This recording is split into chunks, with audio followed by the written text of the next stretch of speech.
Hi friends, ಎಲ್ಲರಿಗೂ ನಮಸ್ಕಾರ. ಇತ್ತೀಚೆಗೆ ಬಾಂಗ್ಲಾದೇಶದಲ್ಲಿ ಹಿಂದೂಗಳ ಮೇಲೆ ದೌರ್ಜನ್ಯ ಪ್ರಕರಣಗಳು ದಿನೇ ದಿನೇ ಹೆಚ್ಚಾಗುತ್ತಿವೆ. ಇತ್ತೀಚೆಗೆ ಇಸ್ಲಾಂ ಧರ್ಮವನ್ನ ಅವಮಾನಿಸಿದ ಆರೋಪದ ಮೇಲೆ ಮೈಮೆನ್ ಸಿಂಗ್ ಜಿಲ್ಲೆಯ ಬಾಲುಕಾ ಉಪಜಿಲ್ಲಾದಲ್ಲಿ ನಡೆದ ಗುಂಪು ಹಲ್ಲೆಯಲ್ಲಿ ಪ್ರತಿಭಟನಾಕಾರರು 30 ವರ್ಷದ ದೀಪು ಚಂದ್ರದಾಸ್ ಅವರನ್ನ ಸಾಯಿಸಿ ಅವರ ಮೃತದೇಹವನ್ನ ಸುಟ್ಟು ಹಾಕಿರುವ ಘಟನೆ ನಡೆಯಿತು. ಈ ಘಟನೆ ಯಾಕೆ ನಡೆಯಿತು, ಬಾಂಗ್ಲಾದಲ್ಲಿ ಏನೇನ್ ಆಗ್ತಾ ಇದೆ ಅಂತ ಈ ವಿಡಿಯೋದಲ್ಲಿ ನೋಡೋಣ. ಯಾರೆಲ್ಲ ಇದೇ ಮೊದಲ ಬಾರಿಗೆ ನಮ್ಮ ವಿಡಿಯೋವನ್ನು ನೋಡ್ತಾ ಇದ್ದೀರೋ ದಯವಿಟ್ಟು ನಮ್ಮ ಚಾನೆಲ್ನ ಸಬ್ಸ್ಕ್ರೈಬ್ ಮಾಡಿ. ಶೇಖ್ ಹಸೀನಾ ಅಧಿಕಾರ ಕಳೆದುಕೊಂಡು ಭಾರತಕ್ಕೆ ಬಂದ ಮೇಲೆ ಬಾಂಗ್ಲಾದೇಶದ ಪರಿಸ್ಥಿತಿ ತೀರಾ ಹದಗೆಟ್ಟಿದೆ.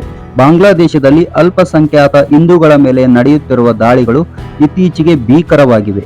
ಮೈಮನ್ ಸಿಂಗ್ ಜಿಲ್ಲೆಯ ಬಾಲುಕಾ ಉಪ ಜಿಲ್ಲೆಯಲ್ಲಿ ಪ್ರವಾದಿ ನಿಂದನೆಯ ಸುಳ್ಳು ಆರೋಪ ಹೊರಿಸಿ ದೀಪು ಚಂದ್ರದಾಸ್ ಎಂಬ 30 ವರ್ಷದ ಹಿಂದೂ ಯುವಕನನ್ನ ಅತಿ ಭಯಂಕರವಾಗಿ ಕ್ರೂರವಾಗಿ ಸಾಯಿಸಲಾಗಿದೆ. ಇಲ್ಲಿಗೆ ನಿಲ್ಲದ ಉದ್ರಿಕ್ತರ ಗುಂಪು ಆತನ ಶವವನ್ನ ಸುಟ್ಟು ಹಾಕಿ ವಿಕೃತಿ ಮೆರೆದಿದೆ.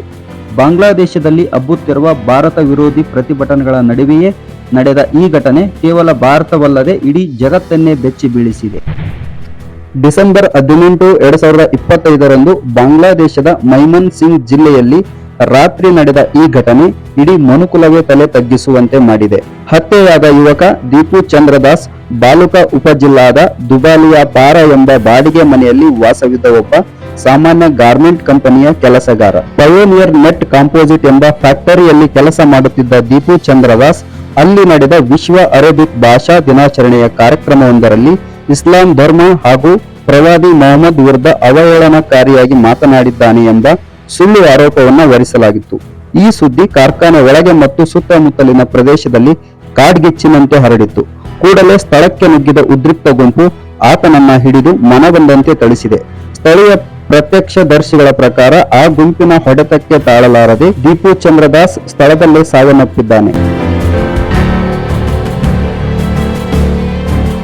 ದೀಪು ಚಂದ್ರದಾಸ್ ಮೃತಪಟ್ಟಿದ್ದಾನೆ ಎಂದು ತಿಳಿದ ಮೇಲೂ ಕೂಡ ಈ ಉದ್ರಿಕ್ತ ಗುಂಪು ಶಾಂತವಾಗಿಲ್ಲ. ಇವನ ಶವವನ್ನ ಸ್ಕ್ವೇರ್ ಮಾಸ್ಟರ್ ಬಾರಿ ಬಸ್ ನಿಲ್ದಾಣಕ್ಕೆ ಎಳೆದೊಯ್ದು ಅಲ್ಲಿನ ಮರವೊಂದಕ್ಕೆ ಹಗ್ಗದಿಂದ ಕಟ್ಟಿ ಹಾಕಿದ್ದಾರೆ. ಅಲ್ಲಿಯೂ ಕೂಡ ಶವಕ್ಕೆ ಹೊಡೆದು ವಿವಿಧ ಘೋಷಣೆಗಳನ್ನ ಕೂಗಿದ್ದಾರೆ. ನಂತರ ಅವರ ಮೃತದೇಹಕ್ಕೆ ಬೆಂಕಿ ಹಚ್ಚಿದ್ದಾರೆ. ಅಷ್ಟಕ್ಕೆ ಸಮಾಧಾನಗೊಳ್ಳದ ಉದ್ರಿಕ್ತರು ನಂತರ ಅರ್ಧ ಸುಟ್ಟ ಶವವನ್ನ ಢಾಕಾ ಮೈಮನ್ ಸಿಂಗ್ ಹೆದ್ದಾರಿಗೆ ತಂದು ಮತ್ತೊಮ್ಮೆ ಬೆಂಕಿ ಹಚ್ಚಿ ದಾಂಧಲೆ ನಡೆಸಿದ್ದಾರೆ. ಇದರಿಂದಾಗಿ ಹೆದ್ದಾರಿಯಲ್ಲಿ ಸಂಚಾರ ಸಂಪೂರ್ಣವಾಗಿ ಅಸ್ತವ್ಯಸ್ತಗೊಂಡಿತ್ತು. ಸ್ಥಳೀಯರಲ್ಲಿ ತೀವ್ರ ಭಯ ಉಂಟಾಗಿತ್ತು.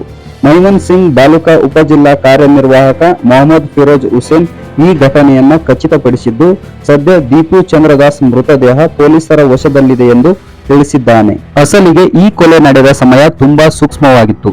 ಬಾಂಗ್ಲಾದೇಶದಲ್ಲಿ ಜುಲೈ ದಂಗೆಯ ಪ್ರಮುಖ ನಾಯಕ ಮತ್ತು ಇನ್ಕ್ವಿಲಾಬ್ ಮಂಚ್ ಎಂಬ ಗುಂಪಿನ ವಕ್ತಾರ ಶರೀಫ್ ಉಸ್ಮಾನ್ ಹಾದಿ ಎಂಬಾತನ ಸಾವಿನಿಂದಾಗಿ ಇಡೀ ಬಾಂಗ್ಲಾದೇಶವೇ ಹೊತ್ತಿ ಉರಿಯುತ್ತಿತ್ತು. ಶರೀಫ್ ಹಾದಿ ಇವನೊಬ್ಬ ಉಗ್ರಗಾಮಿ ಇಸ್ಲಾಮಿಸ್ಟ್ ಮತ್ತು ಭಾರತದ ವಿರುದ್ಧ ತೀವ್ರವಾಗಿ ವಿಷ ಕಾರುತ್ತಿದ್ದ ವ್ಯಕ್ತಿಯಾಗಿದ್ದಾನೆ. ಡಿಸೆಂಬರ್ 12ರಂದು ಅನಾಮಧೇಯ ವ್ಯಕ್ತಿಗಳ ಗುಂಡಿನ ದಾಳಿಗೆ ಒಳಗಾಗಿದ್ದ ಶರೀಫ್ ಹಾದಿ ಚಿಕಿತ್ಸೆ ಫಲಕಾರಿಯಾಗದೆ ಸಾವನ್ನಪ್ಪಿದ್ದ. ಈತನ ಸಾವಿಗೆ ಭಾರತವೇ ಕಾರಣ ಎಂಬ ಸುಳ್ಳು ಸುದ್ದಿಯನ್ನು ಕೂಡ ಹಬ್ಬಿಸಲಾಗಿತ್ತು. ಇದೇ ಆಕ್ರೋಶದಲ್ಲಿ ಬಾಂಗ್ಲಾದ ಜನ ಬೀದಿಗಿಳಿದಿದ್ದಾರೆ. ಶರೀಫ್ ಹಾದಿ ಸಾವಿನ ಪ್ರತಿಭಟನೆಯ ನಡುವೆಯೇ ಈ ಹಿಂದೂ ಯುವಕ ದೀಪು ಚಂದ್ರದಾಸ್ ಹತ್ಯೆ ನಡೆದಿದೆ. ದೀಪು ಚಂದ್ರದಾಸ್ ಹತ್ಯೆಯನ್ನ ಮೊಹಮ್ಮದ್ ಯೂನಸ್ ನೇತೃತ್ವದ ಮಧ್ಯಂತರ ಸರ್ಕಾರ ತೀವ್ರವಾಗಿ ಖಂಡಿಸಿದೆ. ಮೈಮನ್ ಸಿಂಗ್ ನಲ್ಲಿ ಹಿಂದೂ ಯುವಕನನ್ನ ಹೊಡೆದು ಕೊಂದ ಘಟನೆಯನ್ನ ನಾವು ಬಲವಾಗಿ ಖಂಡಿಸುತ್ತೇವೆ. ಹೊಸ ಬಾಂಗ್ಲಾದೇಶದಲ್ಲಿ ಇಂತಹ ಹಿಂಸಾಚಾರಕ್ಕೆ ಯಾವುದೇ ಸ್ಥಾನವಿಲ್ಲ. ಈ ಹೇಯ ಕೃತ್ಯದಲ್ಲಿ ಭಾಗಿಯಾಗಿರುವ ಯಾರನ್ನೂ ಬಿಡುವುದಿಲ್ಲ ಎಂದು ಸರ್ಕಾರ ತನ್ನ ಹೇಳಿಕೆಯಲ್ಲಿ ತಿಳಿಸಿದೆ. ಇಂತಹ ಸಂದರ್ಭದಲ್ಲಿ ನಾಗರಿಕರು ಶಾಂತಿ ಕಾಪಾಡಬೇಕು ಮತ್ತು ಹಿಂಸಾಚಾರಕ್ಕೆ ಪ್ರಚೋದನೆ ನೀಡಬಾರದು ಎಂದು ಸರ್ಕಾರ ಮನವಿ ಮಾಡಿದೆ. ಮುಂದಿನ 2 ತಿಂಗಳಲ್ಲಿ ಬಾಂಗ್ಲಾದೇಶದಲ್ಲಿ ಸಾರ್ವತ್ರಿಕ ಚುನಾವಣೆ ನಡೆಯಬೇಕಿದೆ. ಇಂತಹ ಸಮಯದಲ್ಲಿ ಶರೀಫ್ ಹಾದಿ ಎಂಬುವವನ ಸಾವು ಹಾಗೂ ಆತನ ಬೆಂಬಲಿತ ಇನ್ಕ್ವಿಲಾಬ್ ಮಂಚ್ ಗುಂಪಿನ ಬೀದಿ ಹೋರಾಟಗಳು ದೇಶವನ್ನ ಮತ್ತೆ ಅರಾಜಕತೆಯತ್ತ ತಳ್ಳುತ್ತಿವೆ.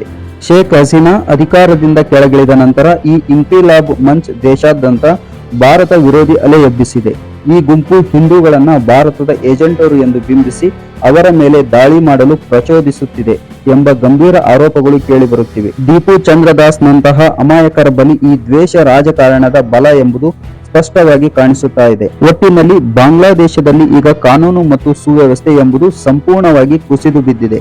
ಕೇವಲ ಧರ್ಮದ ಹೆಸರಿನಲ್ಲಿ ಅಥವಾ ಸುಳ್ಳು ಆರೋಪದ ಮೇಲೆ ಒಬ್ಬ ಯುವಕನನ್ನ ಹತ್ಯೆ ಮಾಡಿ ನಂತರ ಆತನ ಶವಕ್ಕೆ ಅಮಾನವೀಯವಾಗಿ ಬೆಂಕಿ ಹಚ್ಚುವುದು ಆ ದೇಶ ಸಾಗುತ್ತಿರುವ ಹಾದಿಯನ್ನ ಎತ್ತಿ ತೋರಿಸುತ್ತಿದೆ. ಮೊಹಮ್ಮದ್ ಯೂನಿಸ್ ಸರ್ಕಾರ ಕಠಿಣ ಕರ್ಮದ ಭರವಸೆ ನೀಡಿದ್ದರೂ ಕೂಡ ಬೀದಿಯಲ್ಲಿರುವ ಉದ್ರಿಕ್ತರನ್ನು ನಿಯಂತ್ರಿಸಲು ಸಾಧ್ಯವಾಗುತ್ತಿಲ್ಲ. ಭಾರತ ವಿರೋಧಿ ದೇಶದ ಕಿಚ್ಚಿನಲ್ಲಿ ಅಮಾಯಕ ಹಿಂದೂಗಳು ಬಲಿಯಾಗುತ್ತಿರುವುದು ದುರಾದೃಷ್ಟಕರ. ಇದಾಗಿತ್ತು ಬಾಂಗ್ಲಾದೇಶದಲ್ಲಿ ನಡೆಯುತ್ತಿರುವ ಹಿಂದೂಗಳ ಮೇಲಿನ ಶೋಷಣೆ ಮತ್ತು ದೌರ್ಜನ್ಯದ ಕುರಿತ ಮಾಹಿತಿಯಾಗಿದೆ. ಈ ವಿಡಿಯೋ ನಿಮಗೆ ಇಷ್ಟವಾಗಿದ್ದರೆ ಒಂದು ಲೈಕ್ ಮಾಡಿ, ಹಾಗೆ ವಿಡಿಯೋವನ್ನು ನಿಮ್ಮ ಎಲ್ಲಾ ಸ್ನೇಹಿತರಿಗೂ ಶೇರ್ ಮಾಡಿ. ಧನ್ಯವಾದಗಳು.